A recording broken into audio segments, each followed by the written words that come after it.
আমি মাসুদ, গ্রাম থেকে আইছি। আসো ভিতরে আসো। আসসালামু আলাইকুম মামি। মাসুদ গ্রাম থেকে একটা হাঁস নিয়ে আসছে। এই ছেলে, তোমাকে হাঁস আনতে বলছে কি? তুমি তো আসছো হাঁস নিয়ে আসছো কেন? সব গ্রাম থেকে কে আসতে বলে? তুমি আসলে মার কথায় কিছু মনে করো না। মা একটু এরকমই, তুমি এসব কিছু মনে করো না। হ্যাঁ, তুমি বসো, আমি তোমার জন্য যে রুমে থাকবো ওই রুমটা আমি ব্যবস্থা করতেছি। আচ্ছা শোনো, এটা হচ্ছে তোমার রুম, ঠিক আছে? তুমি এখানেই থাকবে। কি হচ্ছে এখানে? মা, আমি মাসুদকে রুমটা দেখিয়ে দিচ্ছিলাম। মাসুদ এই রুমে থাকবে? মাসুদ, হ্যাঁ। মাসুদ যদি এই রুমে থাকে তাহলে বাইরে থেকে যখন গেস্ট আসবে তাদের আমি কোথায় থাকতে দেবো? সিঁড়ির নিচে যে স্টোর রুমটা আছে সেখানে মাসুদ থাকবে। মা, তুমি কি ভুলে যাচ্ছো? মাসুদ কিন্তু ফুপির ছেলে, বাইরের কেউ না। সমস্যা নেই, আমার ঘুমানোর মতো একটা জায়গা হয়ে গেছে। সমস্যা হলেও তোমাকে থাকতে হবে, কারণ গ্রাম থেকে আসলে ঢাকায় কষ্ট করে থাকতে হবে, ঠিক আছে?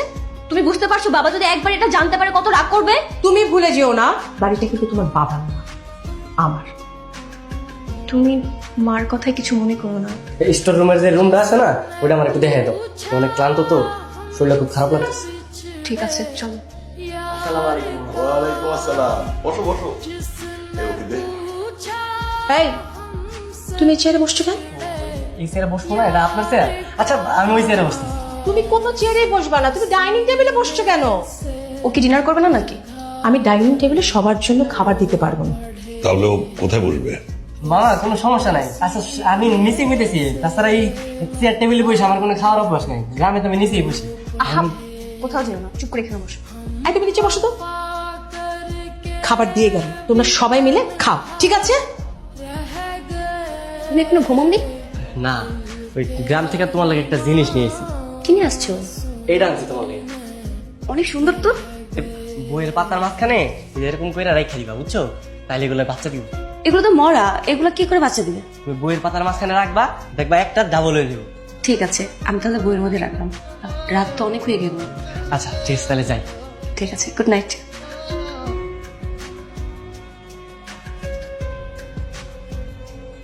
কিরে মাসুদ, কি অবস্থা তোর? মুখ দেখে মনে হচ্ছে কিছু বলবি। ঢাকায় তো আইসি ওই আপনার একটা চাকরি লেগে, আর আপনি তো কইছিলেন আমার চাকরি দিবেন। যদি কইতেন কবে চাকরিটা দিবেন ভালো হইতো। পড়াশোনা তো বেশি করিসনি, কি যে করি। মামা আপনার অফিসে চা নাস্তা দেয় না, ওরকম একটা কাজ হলো। ওর জন্য তো একজন আছে। তাহলে বাবা ও কোন একটা কাজ দাও। আর আমাদের তো অনেক বড় অফিস, চাইলে তো যে কোনো কাজ ম্যানেজ হওয়ার কথা। অন্য কাজ দেওয়ার কি দরকার আছে? আমার বাসায় যেহেতু আছে, তাহলে আমাকে বাসার কাজে একটু সাহায্য করো। বাসায় ও কি কাজ করবে মা? বাসায় যে কাজের লোক নেই এটা তুমি জানো না? তো সেগুলো বাসায় যে কাজের লোক থাকবে তারা করবে, ও কেন করবে? না না, কোনো সমস্যা নেই, আমি চাকরি না পাবো তো আপনাকে বাসায় কাজ করবো। আর তাছাড়া আমাকে গ্রামের বাড়ি যত কাজ আমি তো করছি। তুমি একদম চুপ করো। তুমি সবসময় তো ভালো শাস্তি দাও কেন শুনি? বাবা, তুমি ওকে একটা ভালো কাজ ম্যানেজ করে দাও। নিজে তো একটা প্লেটও পরিষ্কার করে খেতে পারো না, তারপরে যদি কেউ আমাকে বাড়ির কাজে সাহায্য করে তাতে তোমার সমস্যাটা কি? থাক মামি, ওর কথা বাদ দেন না। আপনি কোন আপনার বাড়িতে কি কাজ আছে, আমার সব কাজ সব করে দিয়েছি। আচ্ছা হয়েছে হয়েছে, আমার দেরি হয়ে যাচ্ছে, আমি এখন বেরোই। দাও ব্যাগ দাও। আমারও লেট হচ্ছে। চল। তুমি আমার সাথে রান্না করে আসো, আমি বুঝিয়ে দিচ্ছি।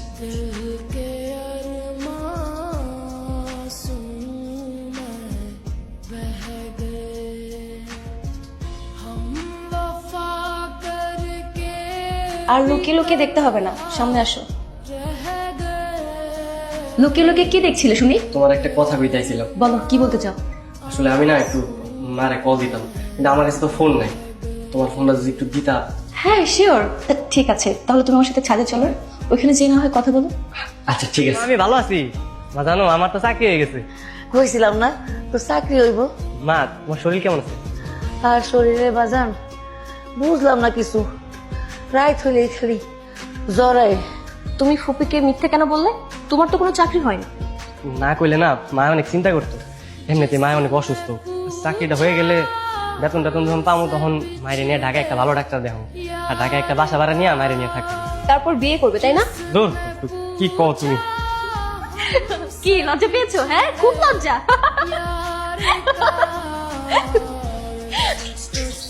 মামি, তাড়াতাড়ি বল। মামি মার লাগে কথা হয়েছিল, মায়ের আমার জিজ্ঞেস আমার বেতন কত।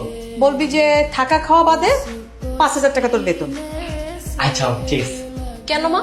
যখন মানিক আঙ্কেল ছিল তখন তো তুমি মানিক আঙ্কেলকে মাসে 8,000 টাকা দিতে, ওকে কেন 5,000 দিবে? তুই এখান থেকে যা তো, তোকে দেখলে না আমার খুব বিরক্ত লাগে। যা। তুই হা করে তাকিয়ে আছিস কেন? তুই কাজে হাত লাগা দেখ, একটু ফাঁক পাইলেই কাজে ফাঁকি। হা করে তাকায় আছে। মামা আমি একটু গ্রামে যাবো, মামা মায়ের অনেক অসুস্থ, কল দিছিল। ছুটি কাটানোর ধান্দা না? এই তুই গ্রামে গিয়ে কি করবি? হ্যাঁ, তুই কি ডাক্তার যে গিয়ে তোর মার চিকিৎসা করবি? মামি আমার একটু গ্রামে যাইতে হইব। বাসায় এত এত কাজ, তুই সেদিন মাত্র কাজে নামলি আর এখনই যাওয়ার সুখ তুলতেছিস। তা যাক না মা, সমস্যা কোথায়? ফুপি অসুস্থ, ফুপিকে দেখার জন্য যেতে পারে না? সমস্যা আছে। সমস্যা হলো ও গেলে ওর এতগুলো টাকা, গাড়ি ভাড়া সবকিছু নষ্ট হবে। ও তাহলে কি আমি যাবো না? দরকার নেই, শুধু শুধু যাওয়া আসা করে টাকা নষ্ট করলি কেন?